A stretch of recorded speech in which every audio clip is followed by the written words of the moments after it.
এরা পাকিস্তানের পক্ষ নিয়েছিল ৭১ সালে, যখন ভারতীয় সেনারা বিএসএফ মার দিতে আরম্ভ করলো ৯৩,০০০ রাজাকার অ্যারেস্ট হয়েছিল। ভারত, হিন্দুস্তান উদার, শান্তিপ্রিয়, তারা ছেড়ে দিয়েছিল। এবারেও এরা ধরা পড়বে।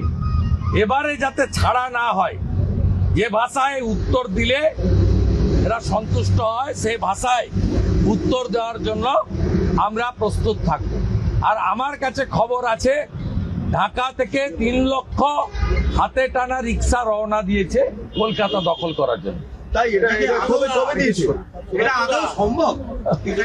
আরে ওদের আছেটা কি ভাই?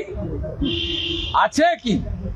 রাফেল রাখা আছে হাসি মারায়, শুধু আওয়াজ দিলে না ওখান থেকে।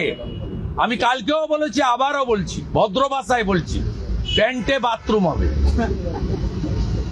বলছি, বিদেশ সচিব বাংলাদেশে গিয়েছে, একটা আশার আলো দেখা যাচ্ছে দু দেশের মধ্যে সম্পর্ক আবার যাতে পুনরায় ঠিকঠাক ভাবে জায়গায় যায়। কালকে বৈঠক আছে, আমি বলতে পারবো না। আমি পররাষ্ট্র দপ্তরের কেউ নই, আমি সেন্ট্রাল গভর্নমেন্টেরও পার্ট নই, আমি এগুলো নিয়ে বলতে পারবো না।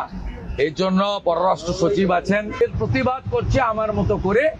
প্রথম দিন থেকে বাংলাদেশ ডেপুটি হাই কমিশনের নামা থেকে আমি যত ধ্বজ, জাতীয় পতাকা নিয়ে কর্মসূচি যারাই করেছেন, যারা আমাকে ডেকেছেন, আমি যুক্ত হয়েছি।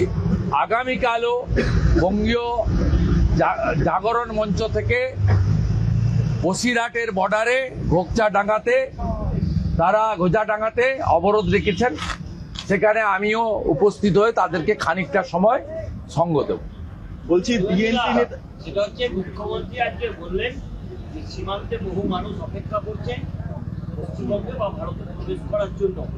পশ্চিমবঙ্গ সরকারের সঙ্গে আপত্তি নিয়ে সেন্ট্রাল গভর্নমেন্ট যদি অনুমতি দেয় বা সিকিউরিটি যদি অনুমতি দেয়, কিভাবে দেখছে? না, উনি কখন কি বলেন আমি তো জানি না।